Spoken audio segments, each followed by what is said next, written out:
Anatutetea na kutuhifadhi chini ya mkono wake uliyejaa neema. Tunakula, tunakwenda na tunakuwa na uhai wetu. Uaminifu wake tupo hai hata leo, na bado tuna amani, tuna furaha. Bwana Yesu asifiwe. Leo tunajifunza juu ya kipimo cha utumishi wetu mbele za Bwana. Somo hili tulianza kujifunza wiki mbili zilizopita, na tulisema somo hili tutakuwa na maeneo makuu matatu. Sehemu ya kwanza, kusifu na kuabudu. Mungu alitupa neema, tuliangalia kwa nini tunasifu, kwa nini tunaabudu. Lakini sehemu ya pili ni sehemu ambayo tumejifunza Jumapili iliyopita, ambayo mtumishi wa Mungu aliyehudumu siku ile alizungumza juu ya kumtolea Mungu. Na kama ulikuwepo, ulimuelewa, alisimama sana katika eneo la sadaka ya hiari, pamoja na kutukumbusha matoleo mengine, yaani zaka pamoja na dhabihu. Lakini alizungumza sana juu ya sadaka ya hiari, na bila shaka ulimuelewa vizuri. Leo tutakamilisha somo hili kwa sehemu ya tatu, ambayo inazungumza juu ya kuhubiri Injili. Bwana Yesu asifiwe. Ni Mungu wetu pia anaweza kututazama na kutuangalia na kutupima katika eneo la kuhubiri Injili. Tupo hapa duniani kwa ajili ya kusudi la Mungu. Bwana Yesu asifiwe. Na kusudi la Mungu ni kumtumikia yeye, kuishi kwa ajili yake siku zetu zote, kwa sababu si tu wageni na wapitaji, tunasafiri. Siku moja tutafika katika daraja la tumaini letu, yaani kule mbinguni. Na tunapokuwepo katika dunia hii, basi tukumbuke kutimiza jukumu letu au wajibu wetu mbele za Bwana. Leo tunaangalia juu ya kuhubiri Injili. Sasa kama andika kuhubiri Injili ni agizo kuu, na tutasoma katika Injili ya Mathayo mtakatifu sura ile ya 28 mstari wa 18, usome mpaka ule wa 20. Naomba nianze kusoma na nianze pale juu kidogo, mstari wa 16. Anasema, na wale wanafunzi 11 wakaenda Galilaya mpaka mlima ule aliyowaagiza Yesu. Nao walipomwona walimsujudia, lakini baadhi yao waliona shaka. Yesu akaja kwao, akasema nao, akawaambia, nimepewa mamlaka yote mbinguni na duniani. Basi enendeni mkawafanye mataifa yote kwa wanafunzi, mkiwabatiza kwa jina la Baba na Mwana na Roho Mtakatifu, na kuwafundisha kuyashika yote niliyoamuru ninyi. Natazama. Bwana Yesu asifiwe. Kwanza, sehemu ya utangulizi. Injili ni nini? Injili ni kitu gani? Tunaposema Injili tunazungumza juu ya nini? Kwa ufupi, Injili ni uweza wa Mungu uletao wokovu kwa kila aaminie. Maandiko yanasema kwa Myahudi kwanza na kwa Myunani pia, yaani kwa Mwisraeli. Tunaposema Myahudi, maana yake Mwisraeli, watu wale ambao Mungu aliwatokea mara ya kwanza ili atuletee wokovu kupitia kwao, yaani Wayahudi. Lakini anaposema Myahudi, Myunani, ni wewe na mimi, yaani mtu wa mataifa. Kwa hiyo Injili maana yake ni uweza wa Mungu uletao wokovu kwa kila aamini. Kwa Myahudi kwanza, kwa sababu Injili ilianza kwa Wayahudi, lakini pili kwa Myunani, yaani kwangu na kwako, yaani watu wa mataifa. Kwa hiyo uweza wa Mungu uletao wokovu unaitwa Injili. Bwana Yesu asifiwe. Na leo nataka tujikumbushe juu ya kuhubiri Injili, yaani juu ya kuonyesha uweza wa Mungu uletao wokovu kwa kila aamini. Sasa utaleta wokovu kwa mtu akiamini. Kwako una wokovu leo kwa sababu umeamini. Kwa Injili ipo, lakini kwa wengine ambao hawajaamini haujawaletea wokovu. Na ndio maana ni vizuri sisi tukatambua, sisi ambao tumejua, ili tuwahubirie wajue uweza wa Mungu kwao. Bwana Yesu asifiwe.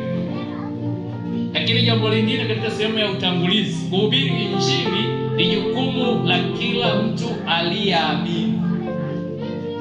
Yaani kuhubiri Injili sio jukumu la mchungaji, sio jukumu la mwinjilisti, si jukumu la nabii, si jukumu la mtume, si jukumu la nani, lakini ni juu ya kila mtu aliyeamini.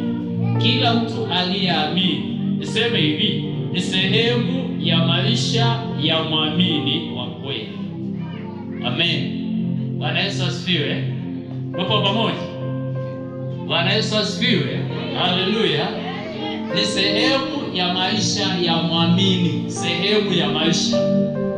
Jamani, nikisema sehemu ya maisha nataka mnielewe vizuri.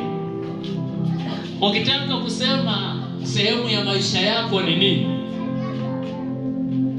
Pamoja na kula ugali eti au jamani naelewa. Kama nimeelewa vizuri. Ukielewa vizuri hapo tutakwenda sawa. Sehemu ya maisha ya mtu au mahitaji muhimu ya mtu ni nini? Kula. Pengine mtajie sasa. Na mahitaji ya mtu muhimu ili kuitwa mtu. Pamoja chakula. Kula. Kufanyaje kingine? Lala. Vaa. Baada ya hapo tayari unaitwa mtu. Kwa sababu utakula, lala. Ukitokelezea ndio unaitwa Georgina. Lakini kwa jana wewe unaitwa Georgina. Yesu asifiwe. Sasa kwa wewe mtu uliyookoka, ndivyo sehemu ya maisha yako ya kawaida. Kama ili uishi, yani ili uitwe mtu, basi ule uvae, ulale pazuri. Sasa maana yake pia injili ni sehemu ya maisha yako. Sasa tumeelewana vizuri? Bwana Yesu asifiwe. Amina. Sasa tunaweza kuendelea. Maisha yetu ni injili, kusema kwetu na kuishi kwetu. Bwana Yesu asifiwe. Bwana Yesu asifiwe. Tumesemaje? Tumesema injili ni nini? Injili ni nini jamani? Jamani, injili ni nini? Kwa hiyo niwaulize kama mnielewa. Mtega. Alois. Injili ni nini nimesema? Nisahau. Padili. Nimesema? Na? Hapo. Hapo inauliza hao mabiti. Injili nini Georgina? Uweza wa Mungu, pigeni makofi. Sasa kama ni uweza wa Mungu, basi uweza huu wa Mungu unakuwa ndani. Anasema ni uweza wa Mungu uletao wokovu kwa kila amini. Kwa kama ni uweza wa Mungu na tumesema injili sehemu ya maisha yetu, maana yake sasa huo uweza wa Mungu upo ndani ya kwako. Sawa? Bwana Yesu asifiwe. Sasa msipotee, sasa mnielewe. Haya, twende pamoja. Sasa msipotee njiani. Kwa kuwa injili ni uweza wa Mungu, uweza wa Mungu kisha amini unakaa ndani yako. Bwana Yesu asifiwe. Umekaa ndani yako eti. Sasa ukishakaa ndani yako tumesema sasa ni sehemu ya maisha yako. Unasema na unaishia hapo. Yaani unaishi. Unaishi humu, unasema na unaishi hapo. Yaani ukisema maana yake unasema injili. Bwana Yesu asifiwe. Bwana Yesu asifiwe. Bwana Yesu asifiwe. Unawajua wambea? Unawajua watu wambea? Unawajua watu wambea? Mbea asipofanya umbea hajaishi. Sawa? Ndio kuzungumza mambo ya umbea kwa wengine hajaona kama ameishi. Yaani ndivyo alivyo tu. Ndivyo alivyo hivyo mpaka asikia mama fulani leo kama baba kitenge cha rangi fulani. Basi alijisikia vizuri anasema hapa. Haleluya. Bwana Yesu asifiwe. Sasa tunaweza kuendelea. Nadhani kwa hapo macho yako yanaweza kufunguka. Sasa tutakwenda pamoja. Hebu leo tujifunze. Nataka tujifunze kwa namna ya tofauti kidogo leo. Tunajifunza hivi, tumia saa moja kwa wiki na tuite saa takatifu. Yaani katika kuhubiri injili. Tumia saa moja kwa wiki, alafu leo nataka tuite hiyo saa takatifu. Saa moja kwa wiki. kwa ajili ya Injili. Bwana Yesu asifiwe. Maana ya kitakatifu ni kitu kilichowekwa wakfu kwa ajili ya Mungu. Unaposema saa takatifu, natamani tuweke wakfu saa moja kwa wiki. Alafu hiyo saa moja tuite saa takatifu. Maana yake tunaweka wakfu kwa Bwana kuwa kitu kitakatifu. Maana ya kitakatifu nimesema ni kitu kilichowekwa wakfu kwa ajili ya Bwana. Yaani umetenga hicho kitu kwa ajili ya Bwana. Sasa naomba tu kwa ajili ya kupata ufahamu ya kitu kitakatifu au wakfu, tusome katika Yoshua sura ya 6. Yoshua sura ya 6 mstari wa 17 mpaka 19.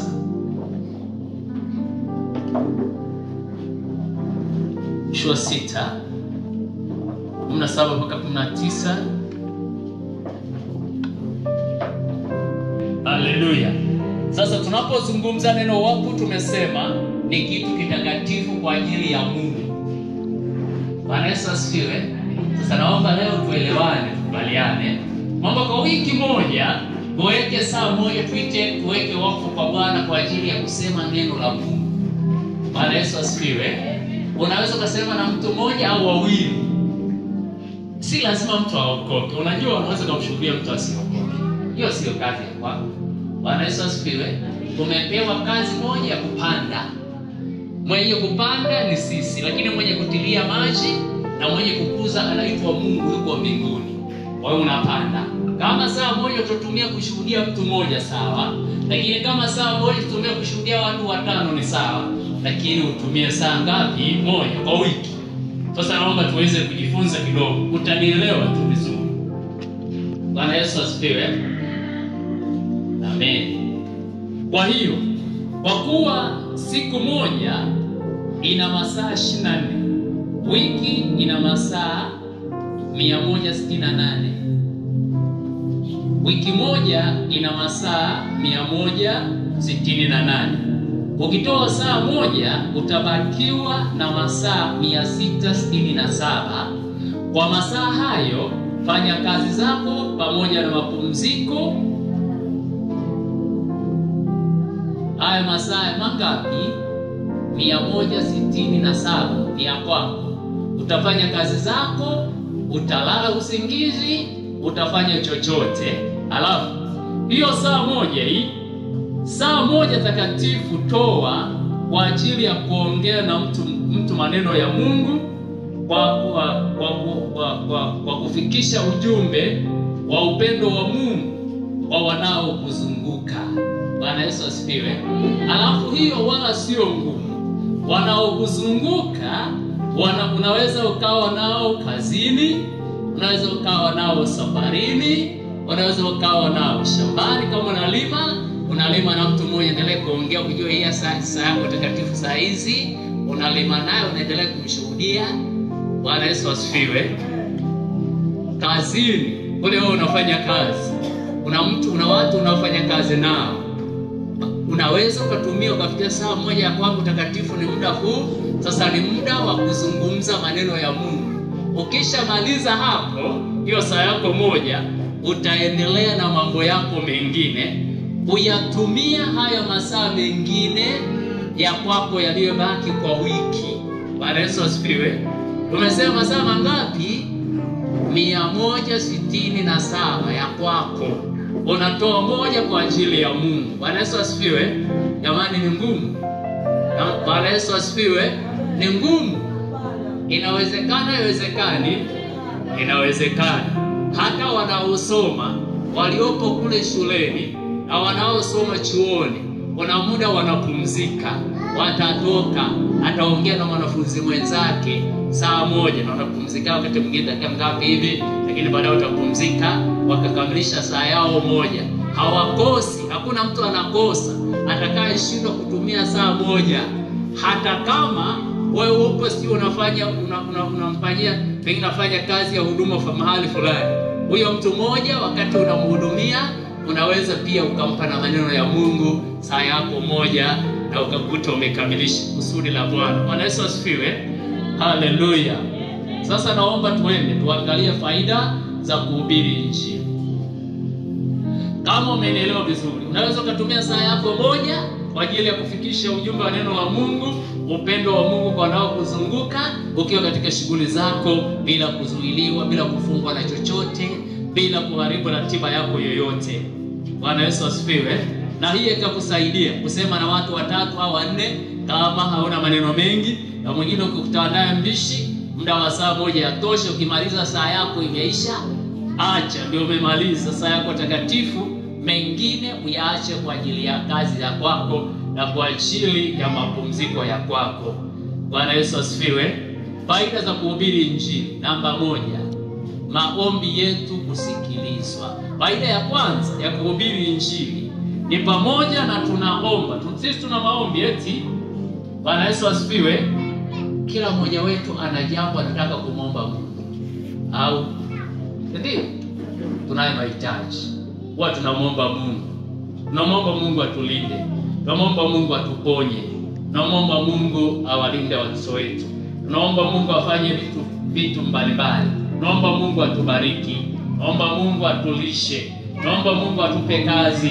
Tunaomba Mungu atufanyie hiki na kile. Vijana naomba Mungu awape wake wengine waume. Unaomba, hakuna mtu asiyeomba. Lakini ili maombi yetu yasikilizwe,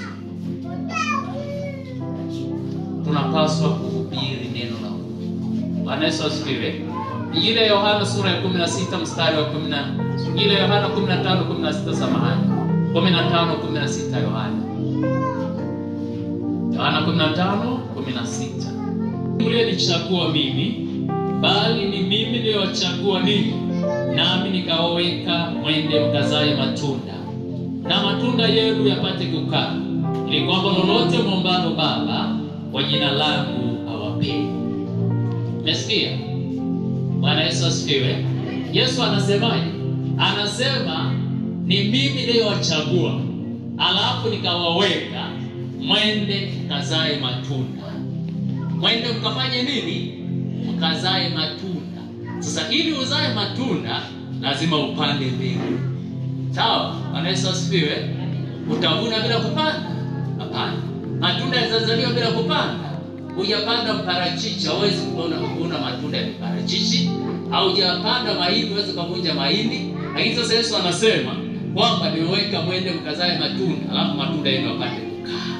Anasema ili lolote mwombalo Baba kwa jina langu awapeni.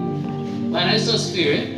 Kwa hiyo lakini tunaomba vitu vingi, hatupati, ama tunasota sana kwa sababu hatujajua kumtumikia Mungu. Hatujamzalia Mungu matunda. Na Mungu anapoangalia, Yesu anapoangalia, anakuona kuna chochote. Unafikiri hata ingelikuwa wewe, yani mti usiozaa wakati mwingine hauoni umuhimu wake. Bwana Yesu asifiwe. Haleluya. Na siku moja Yesu alitoa mfano akasema, alisema alikuta mtini, akakuta ule mtini hauna matunda, akaulaani.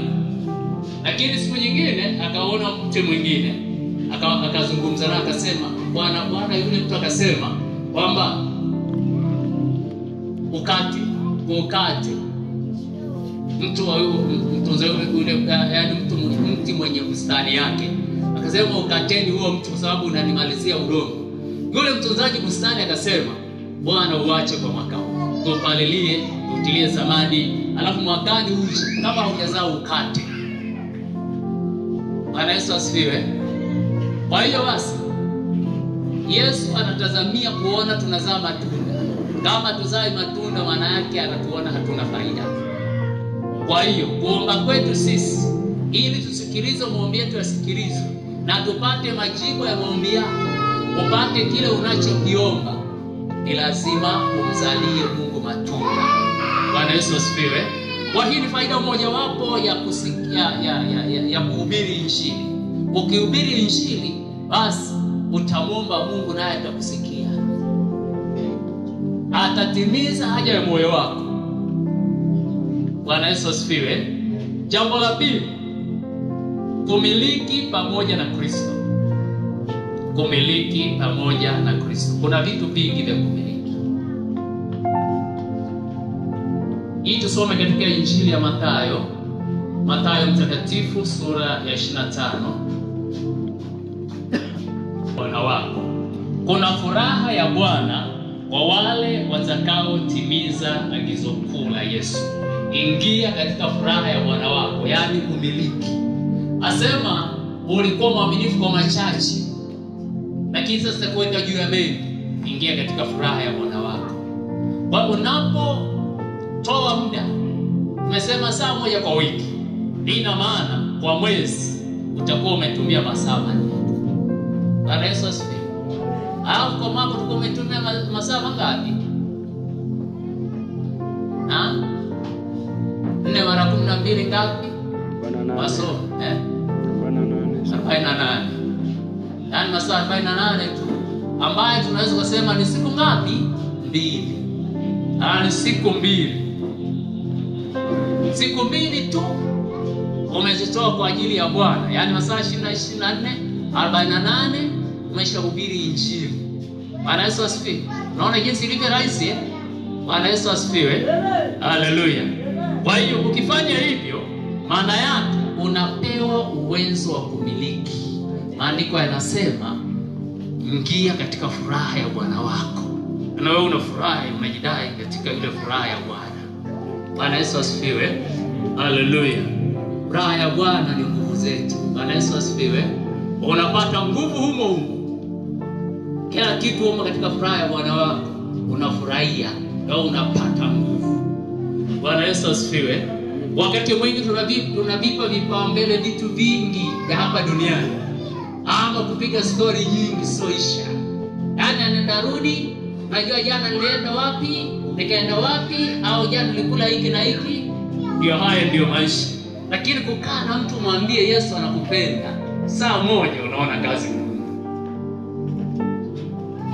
Basi fungua macho yako kwa ajili ya kuhubiri Injili. Jambo la 3, Bwana atafanya kazi pamoja na wewe. Warumi 8 mstari wa 28. Bwana atafanya kazi pamoja na wewe. Tusome katika Warumi 8.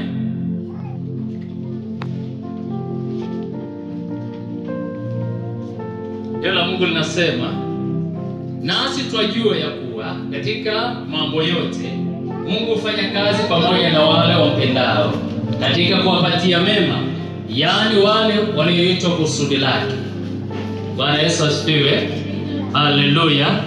Bwana atafanya kazi pamoja na nafasi, yaani kufanya maamuzi ya kutumia saa yako moja kwa wiki kushuhudia habari za Yesu, kuhubiri Injili kwa wanaokuzunguka, au safiri wetu popote, wale wanaokuzunguka wanaofanya kazi nao, wale ambao unafanya biashara nao, unafanya biashara unamaliza. Sasa Bwana ataanza kufanya kazi pamoja na wewe. Bwana Yesu asifiwe. Mungu akifanya kazi pamoja na wewe utapata mema. Bwana Yesu asifiwe. Mungu akifanya kazi pamoja na wewe unapata nini? Mema. Sasa kuna mema nataka nizungumze, kuna mema ya aina 2. Kuna mema ya nchi, yaani hapa duniani, alafu kuna mema ya mbinguni. Kwanza mema ya nchi ya hapa duniani, Mungu anatuahidia kutupatia mema hapa duniani. Wakati bado tunaishi, tunakula, tunaishi, Mungu anaahidi kutupatia mema. Tufungue Isaya 1 mstari wa 19 mpaka 20. Isaya 1:19 na 20.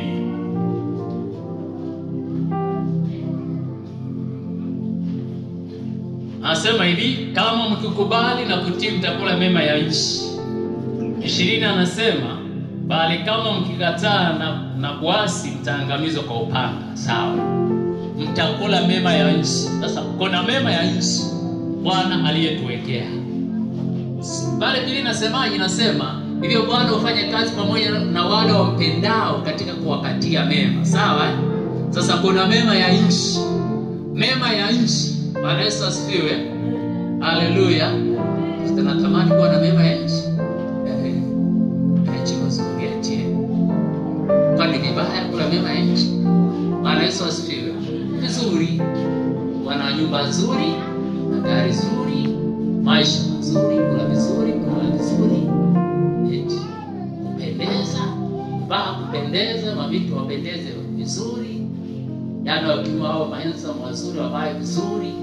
Mema ya nchi. Bwana Yesu asifiwe. Haya inaitwa mema ya nchi. Anasema kama mkikubali na kutii mtakula mema ya nchi. Kwa kuna mema ya nchi. Ila sasa masharti yake ni kukubali kutii. Bwana Yesu asifiwe. Leo tunazungumza juu agizo kuu. Tunaposema agizo kuu, ni agizo kuu la Yesu. Kuna maagizo mengine. Yapo mengi, lakini kuna kitu kinaitwa agizo kuu kwa ajili ya kanisa, kwa ajili ya watu wa Mungu. Yesu anasema, Biblia inasema akawatokea akawaambia agizo kuu, nendeni ulimwenguni mote mkawafanye mataifa yote kuwa wanafunzi. Bwana Yesu asifiwe. Mkahubiri injili. Kwa hilo ni nini? Ni agizo kuu. Kama ukikubali na kutii utakula mema ya nchi. Ila ukikataa na kuasi, maana yake wewe ukaendelea na mambo yako. Kuna ole pa anasema mtaangamiza kwa upanga. Wewe pigana mambo yako tu, mwache Yesu. Unafikiri Yesu unamwona kama mtoto mdogo hivi au unamwona kama rafiki yako, kama mjomba? Yesu sio mjomba. Bwana Yesu asifiwe. Yesu ni Mungu. Ana Yesu asifiwe. Anakaa mbinguni. Lakini si hivyo tu, anashika uhai wako. Akiamua kubinya ile switch, kama anavyobinya switch ya umeme na kuzima papo kwa hapo. Kwa usicheze na Yesu na agizo la Yesu. Bwana Yesu asifiwe. Haleluya. Afadhali ucheze na agizo la mzazi wako, kwa sababu pengine baadaye utagairi alafu ukafanya vingine. Tumesoma katika Biblia inasema, mtu mmoja alikuwa na wana wawili. Akamwambia mtoto wake mmoja, nenda shambani, asema siendi. Mwingine akamwambia, nenda kaangalia vibarua, akasema naenda, siendi. Yule aliyesema siendi baadaye akafikiria lakini nimekosea, akaenda shambani. Tunaona akapata neema. Sasa huyu ni mtu. Bwana Yesu asifiwe. Lakini Yesu ni Mungu. Bwana Yesu asifiwe. Anasema katika neno lake, kama mkikubali na kutii mtakula mema ya nchi. Kubali ule mema ya nchi, lakini ukubali utii. Utii agizo la Mungu. Bwana Yesu asifiwe. Lakini mema mengine tumesema mema ya mbinguni.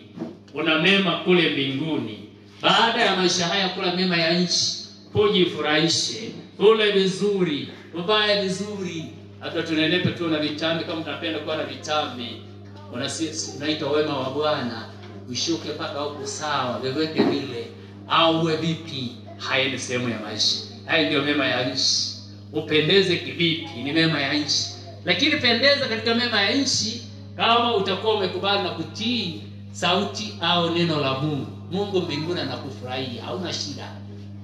Wewe na kitambi hauna, wewe na magari hauna, wewe na nini, lakini unafurahisha moyo wa Mungu. Mungu hana shida na wewe.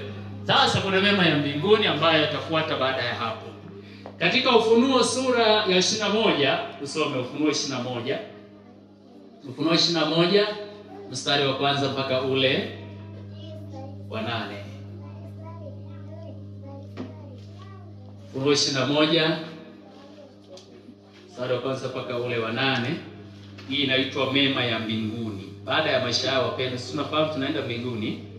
Bwana Yesu asifiwe. Anasema, kisha nikaona mbingu mpya na nchi mpya, maana mbingu za kwanza na nchi ya kwanza zimekwisha kupita, wala hapana bahari tena. Nami nikaona ule mji mtakatifu Yerusalemu mpya ukishuka kutoka mbinguni kwa Mungu, umewekwa tayari kama bibi harusi aliyekwisha kupambwa kwa mumewe. Nikasikia sauti kubwa kutoka katika kile kiti cha enzi ikisema, tazama, maskani ya Mungu ni pamoja na wanadamu, naye atafanya maskani yake pamoja nao, nao watakuwa watu wake, naye Mungu mwenyewe atakuwa pamoja nao. Naye atafuta kila chozi katika macho yao, wala mauti haitakuwapo tena, wala maombolezo, wala kilio, wala maumivu hayatakuwapo tena, kwa kuwa mambo ya kwanza yamekwisha kupita. Na yeye aketie juu ya kile kiti cha enzi akasema, tazama, nayafanya yote kuwa mapya. Akaniambia, andika ya kwamba maneno haya ni amini na kweli. Akaniambia, imekwisha kuwa. mimi ni Alfa na Omega, mwanzo na mwisho. Mimi nitampa yeye mwenye kiu chemchemi ya maji ya uzima bure. Yeye ashindaye atarithi haya, nami nitakuwa Mungu wake, naye atakuwa mwanangu. Bali waoga na wasiamini na wachukizao na uwaji na wazinzi na wachawi na waabudu sanamu na waongo wote, sehemu yao ni katika lile ziwa liwakalo moto na kiberiti. Bwana Yesu asifiwe. Haleluya. Yesu anasema kwamba Yesu anamuonyesha Yohana, anamwambia haya ndiyo mambo yatakayokuwa katika wakati ule wa mwisho. Sema, nikasikia sauti kubwa mbinguni kasema kwamba tazama, maskani ya Mungu ni pamoja na wanadamu, na atafanya maskani yao pamoja nao, naye atafuta kila chozi katika macho yao, wala maumivu wala maombolezo. Leo tunapita katika maumivu mengi, tunapita katika maombolezo mengi, yote ataishi, atafuta machozi yote.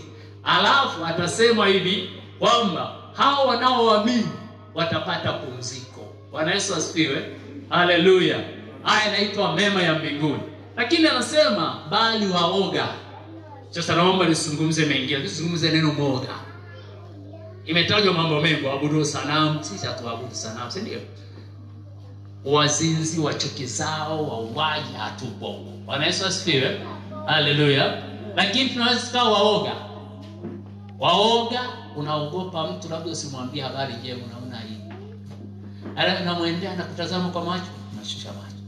Usiogope. Bwana Yesu asifiwe. Usiogope kusema habari za Yesu kwa mtu.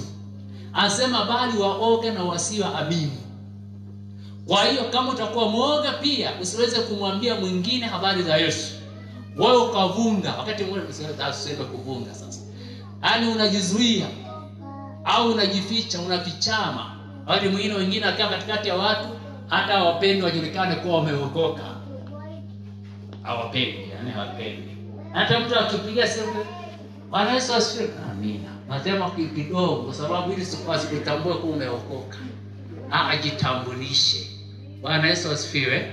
Alafu mshuhudie mwingine, mimi nimeokoka, nampenda Yesu. Yesu ni mzuri. Acha kama nakushambulia sawa. Wewe unaogopa kushambuliwa. Mwambie Yesu ni mzuri. Bwana Yesu asifiwe. Ondoa uoga, mshuhudie mwingine. Kwa sababu waoga wote, Biblia inasemaje? Sehemu yao katika lile ziwa liwakalo moto na kiberiti. Na ile ndio mauti ya pili. Wao sio muoga kumshuhudia mwingine habari njema. Usema habari za tumaini huko ndani yako. Usio muoga kumshuhudia mwingine. Bwana Yesu asifiwe. Ila ukiwa muoga, maana yake utajificha. Na ukishajificha, maana yake kuna mambo ambayo labda unataka uyafanye kwa siri. Kwa nini usijitambulishe? Unaogopa nini? Bwana Yesu asifiwe. Haleluya. Jambo la 4, kuheshimiwa na Mungu. Kuheshimiwa na Mungu. Ukiwa mhubiri au mshuhudiaji wa neno la Mungu, Mungu atakuheshimu. Yesu anasema katika Injili ya Yohana 12 ule mstari wa 26. Yohana Mtakatifu 12:26. Nasema hivi, mtu akinitumikia na nifuate, nami nilipo ndipo na mtumishi wangu atakapokuwa. Tena mtu akinitumikia, Baba atamheshimu. Bwana Yesu asifiwe. Mtu akinitumikia, Baba atafanya nini? Atamheshimu. Ni wangapi wasiyependa heshima? Wote. Bwana Yesu asifiwe. Bwana Yesu asifiwe. Unapenda kuheshimiwa? Halo? Bwana Yesu asifiwe. Unapenda kuheshimiwa? Unapenda mtu mwingine akuheshimu? Basi mtumikie Mungu. Ukimtumikia Mungu, Baba akisha kuheshimu. Sasa niseme hivi, Mungu akikuheshimu, hakuna mtu wa kudharau. Hata kama ungetamani kudharau, hautadharaulika kwa sababu heshima yako, heshima ya Mungu inakuwa juu yako, na Mungu anakutambulisha kwa kukuheshimu na kukuheshimisha katikati yao. Haijalishi kuna nini, lakini Mungu akisha kuheshimisha, hakuna wa kukudharau. Kwa hutakaa ukudharaulike. utakuwa mheshimiwa tu. Bwana Yesu asifiwe sana. Bwana Yesu asifiwe. Haleluya. Hata niwape mfano wa kibiblia.